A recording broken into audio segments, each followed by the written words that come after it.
Good morning all students. High school के बच्चे ध्यान दें, आज टॉपिक है 12 इसी चैप्टर का, प्राकृतिक वास्तविक संख्याओं का, रियल नंबर्स, अंकगणित की आधारभूत प्रमेय।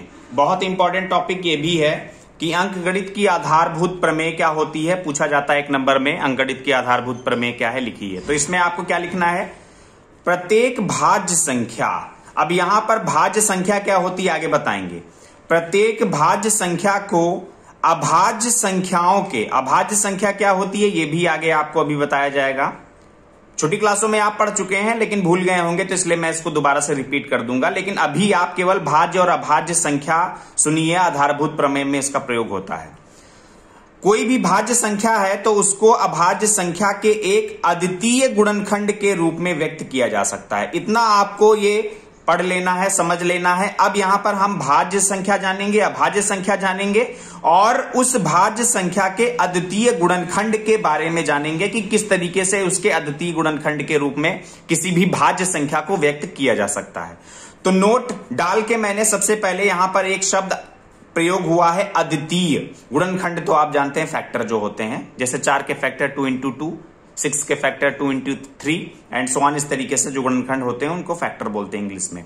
अद्वितीय का मतलब क्या होता है, अद्वितीय का तात्पर्य यह है कि जो भाज्य संख्या के अभाज्य गुणनखंड के आने वाले क्रम पर विचार नहीं करते हैं। मतलब कोई भी भाज्य संख्या है तो उस भाज्य संख्या के जो भी गुणनखंड आए, अभाज्य गुणनखंड, उसके क्रम पर कोई विचार नहीं करते हैं, क्योंकि अभाज्य संख्याओं का क्रम जो होता है, अभाज्य संख्याओं का क्रम आप देखिए क्या होता है, 2, 3, 5, 7, 11, 13, 17, 19 एंड सो ऑन। इस तरीके से अभाज्य संख्याएं होती हैं। तो किसी भी संख्या के फैक्टर में कोई भी क्रम आ सकता है। मतलब 2 आ सकता है, 2 के बाद 5 आ सकता है, 5 के बाद 11 आ सकता है, 11 के बाद 19 आ सकता है। तो ये आपको ध्यान देना है कि भाज्य संख्या के जो गुणनखंड हैं उसमें जो अभाज्य संख्याओं के जो गुणनखंड आएंगे उसमें क्रम पर कोई ध्यान नहीं देना होगा। मतलब 2 के बाद 5 आ सकता है, ये नहीं आप सोचे कि 2 गुणे 3 गुणे 5 गुणे 7 गुणे 11 गुणे 13 गुणे 17 गुणे 19 ही आना चाहिए। ऐसा नहीं है, बीच में ड्रॉप पोर्शन भी हो सकते हैं, लेकिन संख्याएं यही होनी चाहिए। अभी और ज्यादा डिटेल से आप समझेंगे। तो अब यहां पर यह अद्वितीय शब्द का अर्थ यही हो गया कि यानी क्रम कुछ भी हो सकता है। अभाज्य संख्याओं के जो भी भाज्य संख्या होती, भाज्य संख्याएं क्या होती हैं, 4, 6, 8, 9, 10, 12, 14। तो इनके जो गुणनखंड बनाएंगे तो उस गुणनखंड के क्रम में कोई भी क्रम आ सकता है, उससे कोई मतलब नहीं। तो अद्वितीय शब्द का अर्थ ये होता है। अब जानते हैं अभाज्य संख्याएं क्या होती हैं। छोटी क्लासों में आपने पढ़ा है, वे संख्याएं जो कहते हैं कि वे संख्याएं जो स्वयं से और 1 से कट जाती हैं वे अभाज्य संख्याएं कहलाती हैं। लेकिन ये परिभाषा छोटी क्लासों तक सीमित है। अब आप हाई स्कूल में आ गए हैं तो बड़ी क्लासों में क्या होता है, वे संख्याएं जिनके केवल और केवल 2 ही गुणनखंड होते हैं, वे संख्याएं आपकी अभाज्य संख्याएं कहलाती हैं। ये एक नई परिभाषा है, इसको आप अच्छे से समझ लीजिए। केवल और केवल 2 ही गुणनखंड। अब केवल और केवल 2 ही गुणनखंड कैसे, यहां पर देखिए एग्जाम्पल में अभाज्य संख्याओं का एग्जाम्पल आता है, 1 से शुरू नहीं होती है। 1 से संख्या अभाज्य नहीं शुरू होती, 1 किसी में शामिल नहीं होता है, ना ही भाज्य में होता है ना ही अभाज्य में होता है। ठीक है, 2, 3, 5, 7, 11, 13, 17, 19 ये अभाज्य संख्याएं 2 से प्रारंभ होती हैं। ठीक, अब देखिए यहां पर मैंने जो परिभाषा आपको बताई है उस परिभाषा में 1 शामिल क्यों नहीं है, ये 2 है। तो 2 के गुणनखंड आप देखिए 1 इंटू 2, तो 1 इंटू 2 यानी 1 से कटेगा और 2 से कटेगा, तो इसलिए 1 इंटू 2 यानी 2 1 जा 2। तो यहां पर देखिए, यहां पर 1 और 2 मिला के 2 इसके गुणनखंड हो गए। ठीक है, अब यहां पर 3 को आप देखिए, 3 के 1 गुणे 3, तो 1 इंटू 3 यानी 1 पहला और दूसरा, तो इसके भी 2 गुणनखंड हुए। 5वां देखिए 1 और 5, तो 1 और 5 यानी 1 और 5 मिला के हुआ 2, तो इसके भी 2 गुणनखंड, इसके भी 2 गुणनखंड और इसके भी 2 गुणनखंड। तो यहां पर हम ये कहेंगे कि ये जितनी भी संख्याएं हैं ये आपकी अभाज्य संख्याएं हैं।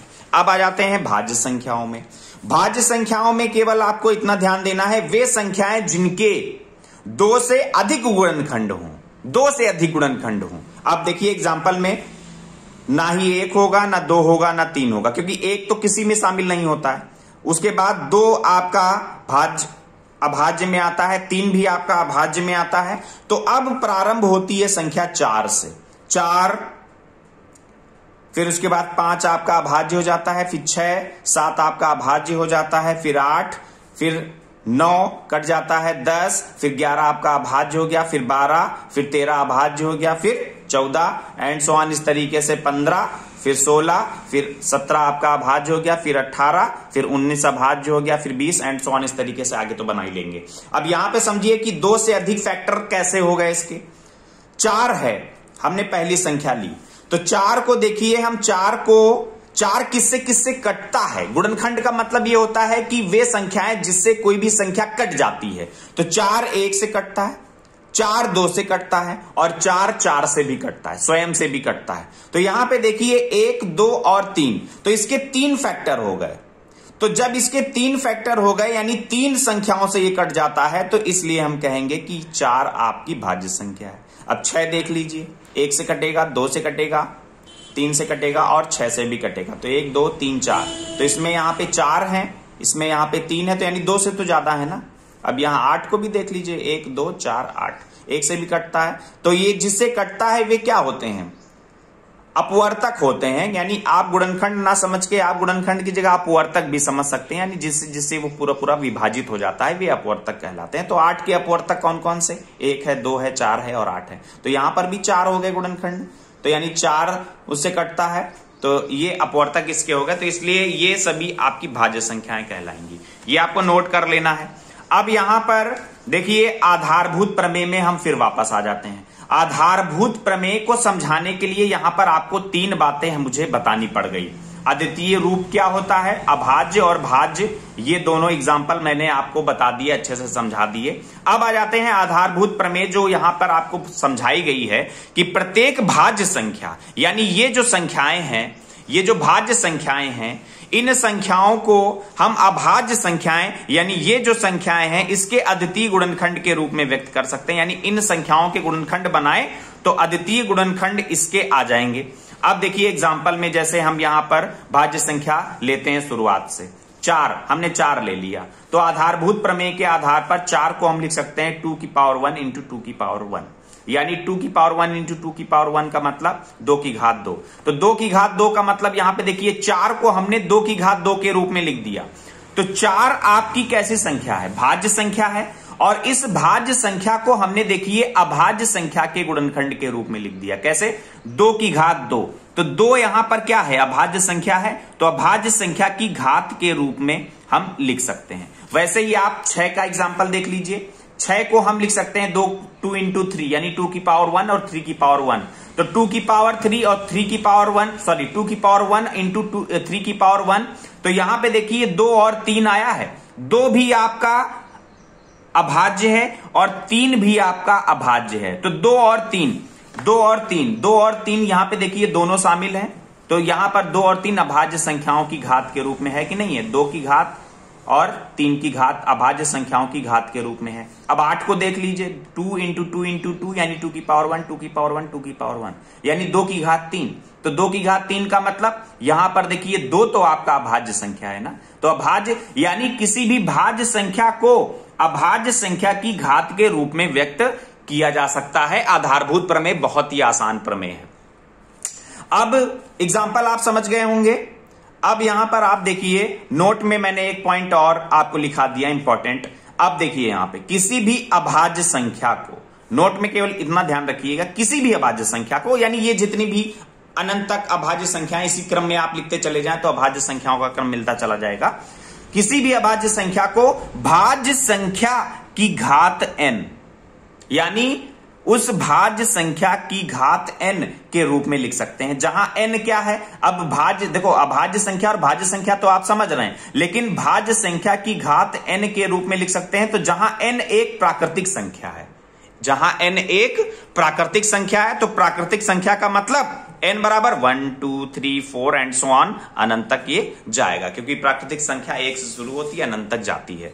तो इसलिए हम किसी भी अभाज्य संख्या को भाज्य संख्या की घात के रूप में लिख सकते हैं। यहां पर आप वही चीज देख लीजिए, 4 को 2 इंटू 2 लिखा, 2 की पावर n यानी 2 की पावर 2, तो यानी 2 की घात 2 का मतलब 2 आपका अभाज्य संख्या आ जाएगा, और n जो भी घात आएगी वो आपकी प्राकृतिक संख्या होगी। यहां पर भी आप देख लीजिए 2 और 3 की घात, 2 की घात 1 है तो 1 प्राकृतिक संख्या, 3 की घात 1 है तो ये भी एक प्राकृतिक संख्या है।